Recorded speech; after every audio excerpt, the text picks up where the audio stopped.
Today we're gonna talk about your most awaited movie called किसी का भाई किसी की जान, जिसे मैंने हाल ही में बड़े पर्दे पर एंजॉय किया और फाइनली इसका एक्सप्लेनेशन है आप लोगों के लिए। वेल, अगर इसका स्पॉइलर फ्री रिव्यू चाहते हैं तो ऑलरेडी हितेश नागर मेन चैनल पर अपलोड किया हुआ है, इसे देखने से पहले एक बार वो देख लेना। और अगर थिएटर में पैसा ना खर्च करके OTT पर भी वेट ना करके डायरेक्ट स्टोरी जानना चाहते हो तो बिल्कुल सही जगह पर आए हो, क्योंकि हमारा तो पहले से ही यही मोटो है, जैसी आपकी डिमांड वैसा हमारा काम। So now without wasting any time चलिए आते हैं इस कहानी की मेन स्टोरी लाइन की तरफ, जिसकी शुरुआत में हम एक पॉलिटिशियन को देख पाते हैं जिसके इर्द गिर्द इस वक्त काफी सारे बड़े बड़े बिल्डर्स और MLAs थे। इन्हें दिल्ली की एक छोटी जगह को खाली करवाना था जो कि अभी तक इनसे खाली नहीं हुई थी। इन्होंने साम दाम दंड भेद लगाकर पूरी कोशिशें कर ली, लेकिन वहाँ पर बैठा था एक ऐसा शख्स जिसका कोई भी सामना नहीं कर पा रहा था। तो यहाँ पर इस कहानी के बहुत ही बेहतरीन एक्टर विजेंद्र कुमार, जो कि बाय प्रोफेशनल बॉक्सर हैं, इनका हरियाणवी टच मुझे तो बहुत पसंद आया, जो कि आते ही कहते हैं कि उसे मैं देख लूंगा, और वो अपने एक खास आदमी को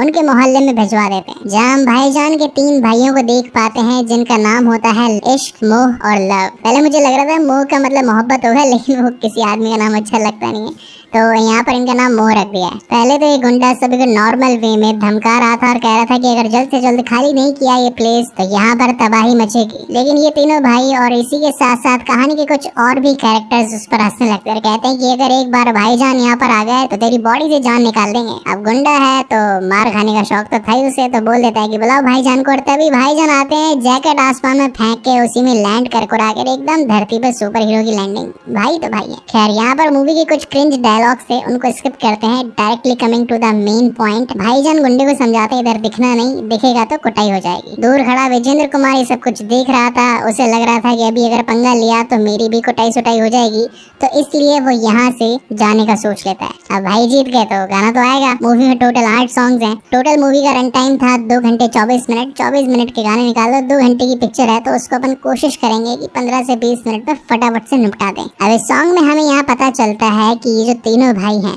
लव, इश्क और मोह, मोहल्ले की नजरों में तो बिल्कुल एक सीधे साधे लड़के हैं और लड़कियों को देखते भी नहीं। वही दूसरी ओर इनके पास 3 गर्लफ्रेंड्स हैं जिनका नाम है सुकून, मुस्कान और चाहत। अब ये तीनों कपल्स आपस में शादी तो करना चाहते हैं, लेकिन भाईजान जिन्होंने अपने तीनों भाइयों के लिए खुद शादी नहीं करी, तो आखिर वो भाईजान से बिना बात करे खुद शादी कैसे कर दें। तो वो यहाँ पर अपने मोहल्ले के बड़े एल्डर्स को पटाते हैं कि जाकर एक बार उनसे बोलो, उनकी कोई सेटिंग वेटिंग लगवा दो ताकि हमारी भी शादी हो सके।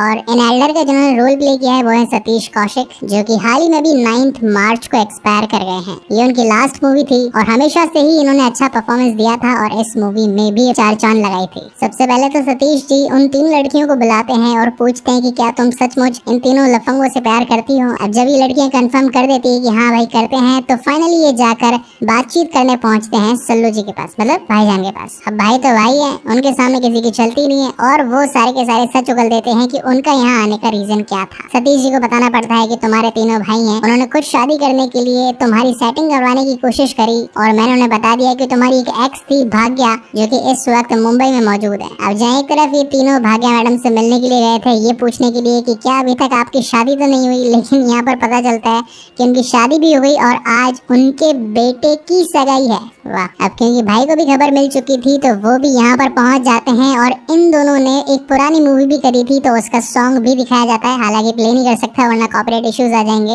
और इस पूरी मूवी को भी फोटोज के साथ ही एक्सप्लेन कर रहा हूँ। इसका जब अच्छा प्रिंट आ जाएगा तब 10 डिफरेंट क्लिप्स के साथ भी ले आऊंगा, लेकिन अभी फिलहाल तो इसी के साथ ही काम चलाना पड़ेगा। खैर, यहाँ पर तो इन तीनों की दाल गली नहीं, क्योंकि भाईजान का काम करवाने के लिए आए थे लेकिन इनके खुद के काम लग गए।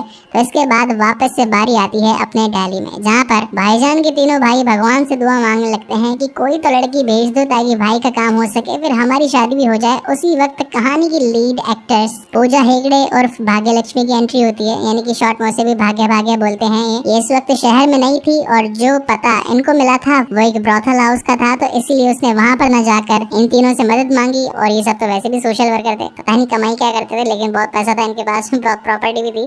तो ये कहते हैं कि भाईजान बहुत अच्छे इंसान है और अच्छे लोगों को घर दे दिया करते हैं, तो तुम्हारी मदद तो भाई कर ही देंगे। मतलब वो भाग्य के साथ में भाईजान की सेटिंग लगाने की कोशिश कर रहे थे। यहाँ पर गुंडा आकर बोलता है विजेंद्र जी को कि काम तो हुआ नहीं है, जिस पर विजेंद्र कहता है कि तुमसे तो ना हो पाएगा, इस काम के लिए मैं किसी और को भेजूंगा। मीनवाइल स्टोरी में यहाँ भाईजान और भाग्या की थोड़ी थोड़ी लव स्टोरी चलती जा रही थी। कोई कभी किसी को इम्प्रेस करने की कोशिश करता है तो कोई भाव नहीं देता है। इसी बीच हम व्यूअर्स को पता लगता है कि भाग्या जिस फैमिली से बिलोंग करती है, उनके बड़े भैया अनैया जो कि एक नॉन वायलेंट इंसान है, उन्हें वायलेंस बिल्कुल भी पसंद नहीं है। मीनवाइल अनैया की थोड़ी सी फुटेज दिखाई जाती है जो कि बहुत ज्यादा राउडी अन्ना टाइप के हैं। उन्हें फाइटिंग करना आता तो था, लेकिन यहाँ पर बीइंग इस सपने की तरह से प्रेजेंट किया गया था। अब एक तरफ जब इनकी बातचीत चली रही थी, इसी वक्त यहाँ पर एक स्नाइपर आकर भाई को मारने की कोशिश करता है। पहले तो मुझे लगा कि 10 फुट की दूरी से स्नाइपर मारने के लिए क्यों लेकर आया ये लेकिन इसका राज बाद में खुलेगा। तो coming back to the main story, भाई के पास बहुत ताकत, उन्होंने सबको दे दमादम पीटा और भाग्या जी हो गई इम्प्रेस। तो इनका लव चक्कर हो गया स्टार्ट। अगेन यहाँ पर काफी सारे क्रिंज डायलॉग्स हैं। पर्सनली बता रहा हूँ, मुझे तो कहते हुए भी शर्म आ रही है कि वो वक्त मैंने कैसे निकाला है हॉल में। अगर आप लोगों की डिमांड नहीं होती तो ये मूवी तो बिल्कुल नहीं करता। पर खैर, अगर किसी मूवी में कुछ बेकार चीजें होती है तो कुछ अच्छी चीजें भी होती है, जो की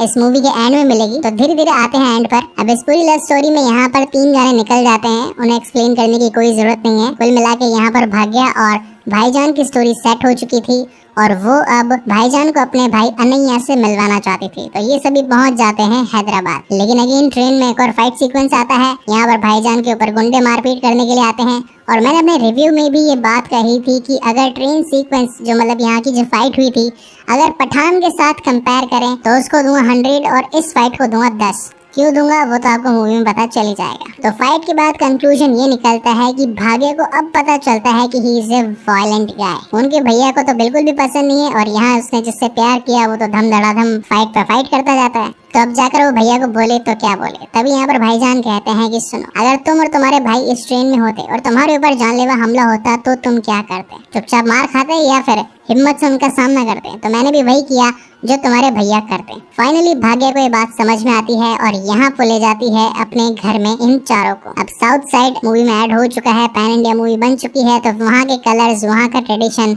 और साउथ वाइब तो आनी ही थी। तो इस वाइब ने मैं कहूँगा इस मूवी को 80% बचाया है। बहुत शानदार डांस वांस होता है, गाने भी बढ़िया थे इस वाली जगह पर। जिसके बाद भाईजान की एंट्री घर में होती है और वो यहाँ की नानी माँ से मिलते हैं। वो पिछले 8 साल से कोमा में पड़ी थी और जैसे ही भाईजान आए उन्होंने कहा कि ये दादी जो है अब चलने लगेगी। और ये लोग जैसे खाना खाने बैठते हैं, पीछे से खबर आती है कि नानी माँ तो चल बसी। वही कहानी के दूसरी ओर विजेंद्र जो कि दिल्ली का गुंडा था, उसने हैदराबाद के गुंडे नागेश्वर के साथ कांटेक्ट किया और बोला कि मेरा दुश्मन पहले मेरे प्लेस पर था, अभी तुम्हारे प्लेस पर आ चुका है, तो बदला ले डालो। लेकिन समहाउ भाईजान को बात पता चल जाती है और वो 1 to 1 बातचीत करने के लिए नागेश्वर के पास पहुंचते हैं, जहाँ पर नागेश्वर ये बताता है कि मैं ऑलरेडी अनैया का दुश्मन हूँ, ऊपर से तू भी दुश्मन है, तो तुम दोनों को ही जिंदा तो मैं छोड़ने नहीं वाला। जहाँ पर भाईजान कहते हैं कि देखो मैं फाइट वगैरह करने यहाँ पर आया नहीं हूँ, मुझे मना किया गया, नहीं तो अभी तुम सबकी हड्डी पसली एक करके रख देता। जिस पर नागेश्वर कहता है कि ठीक है आ जाओ, हम पहुंच जाते तुम्हारे घर पर बम धड़ाके करने के लिए। अगर तुझे ये सब कुछ रोकना है तो अनैया को जाके बोल मेरे पैर पड़े, नाक रगड़े, मुझसे भीख मांगे अपनी जिंदगी की, तब जाकर सोचूंगा कि छोड़ना है कि नहीं छोड़ना है। अब भाईजान वापस आ जाते हैं। भाग्य पूछती क्या हुआ, तो भाईजान बताते हैं कि नागेश्वर तो मानने के लिए तैयार नहीं है। अब इनकी ये बात चली रही थी और इतने में घर पर गुंडे आकर हमला कर देते हैं। भाईजान गलती से बाहर खड़े थे तो ये तीनों भाई और भाईजान मिलकर उन सभी गुंडों को पेल पाल देते हैं। इसी बीच अनैया बाहर आ जाते हैं और देखते हैं कि जिसको वो एक अच्छा इंसान मान रहे थे वो तो गुंडा निकला। कहानी में ट्विस्ट। तो यहाँ भाईजान को रिवील करना पड़ता है कि मैं तो आपकी जान बचाने के लिए ही सब कुछ कर रहा हूँ। आज सुबह मैंने नागेश्वर से बात करी, वही सब कुछ झगड़ा खत्म करने के लिए आपको नाक रगड़वाना चाहता है, माफी मंगवाना चाहता है। जिस पर अनैया कहते हैं कि बस इतनी सी बात, कोई बात नहीं, मैं अपने परिवार के लिए हर दिन माफी मांग सकता हूँ। और अब नहीं चाहते हुए भी भाईजान और अनैया दोनों मिलकर नागेश्वर के पास जाते हैं। अनैया जी उनके पैर में गिर जाते हैं, माफी मांगते हैं। भाईजान दूर खड़े होकर, बहुत बुरा लग रहा था उन्हें, वो रो रहे होते हैं। यहाँ घर में अनैया की मम्मी भगवान से ये प्रार्थना कर रही थी कि हे भगवान, या तो नागेश्वर को बदल दे या फिर मेरे बेटे को बदल दे, दोनों में से अगर कोई एक बदल जाए तो हमारा काम हो जाए, शादी के दिनों में घर में झगड़े भी ना हो और सब कुछ सॉर्ट हो जाए। यहाँ कार में बैठकर अनैया भाईजान से बात कर रहे थे और कह रहे थे कि this is your good quality, किसी दूसरे का दर्द देखकर तुम्हारी आंख में आंसू आया, मतलब you are a good guy. लेकिन भाईजान का कहना था कि गुड क्वालिटी मुझ में नहीं है, गुड क्वालिटी आप में है कि आप अपने परिवार को बचाने के लिए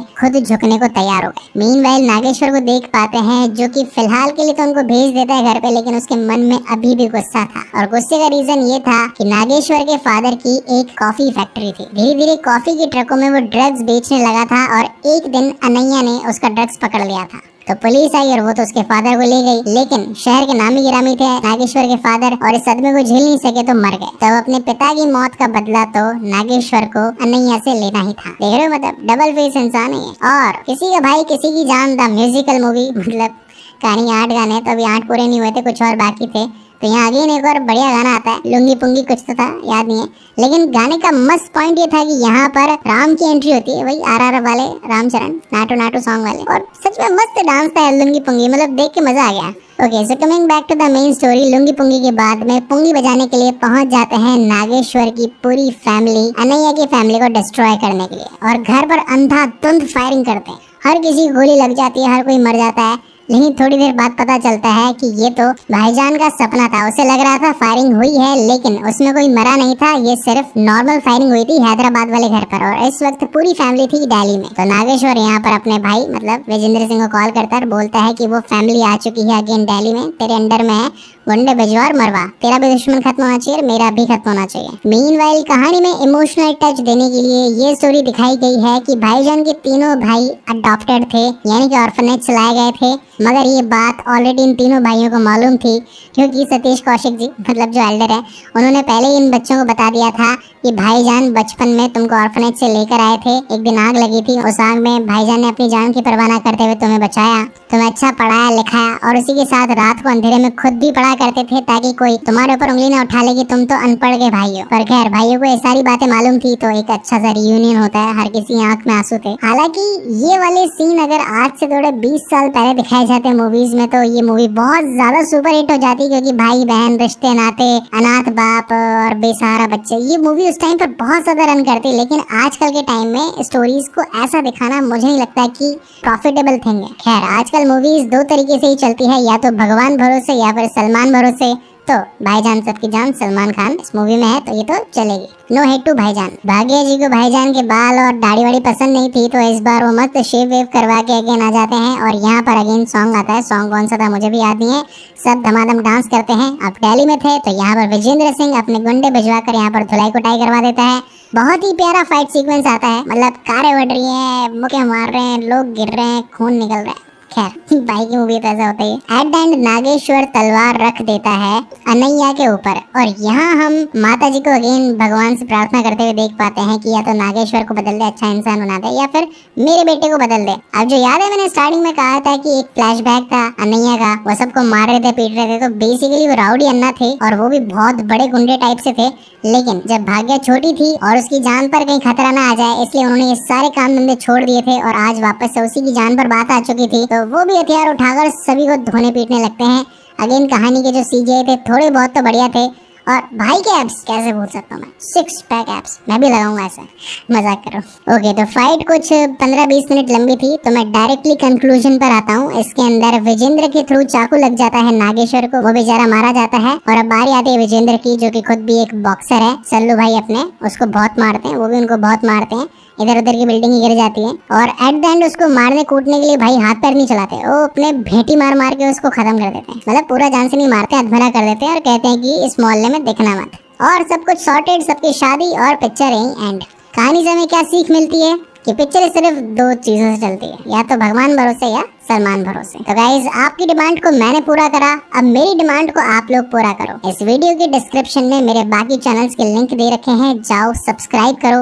हर एक इंटरेस्ट के अकॉर्डिंग हर एक चैनल पे कंटेंट डला हुआ है। किसी को एनिमेटेड पसंद है, किसी को हॉरर पसंद है, किसी को फ्रेंचाइजी पसंद है, किसी को रिव्यूज पसंद है, किसी को वेब सीरीज पसंद है, किसी को बॉलीवुड पसंद है। तो जिसको जो देखना है वो सब कुछ वहाँ मिलेगा। सारे चैनल्स को एक बार सब्सक्राइब कर देना, और इसी के साथ अगर इस चैनल पर भी पहली बार आए हो तो इसको भी सब्सक्राइब करते जाना, क्योंकि ऐसी ही और बेहतरीन मूवीज मैं आप लोगों के लिए लाता रहता हूँ। सो तब तक के लिए keep watching and stay safe. और हाँ, जाने से पहले यार एक और रिक्वेस्ट है, मेन चैनल पर मोर देन 1 मिलियन सब्सक्राइबर है, ये बेचारा 60,000 पर ही है। अगर इस वीडियो पर 40,000 व्यूज आ रहे हैं तो मैं चाहता हूँ कि वो 40,000 लोग सब्सक्राइब करो यार, ताकि इस चैनल को जो 1 लाख पहुँचाने का हमारा टारगेट है वो फटाफट से पूरा हो सके। एंड आई होप कि आप सभी इस टारगेट को अचीव करने में मेरी मदद जरूर करेंगे, इसलिए आप सभी को एडवांस थैंक यू। सो तब तक के लिए मिलते हैं अगले वीडियो में।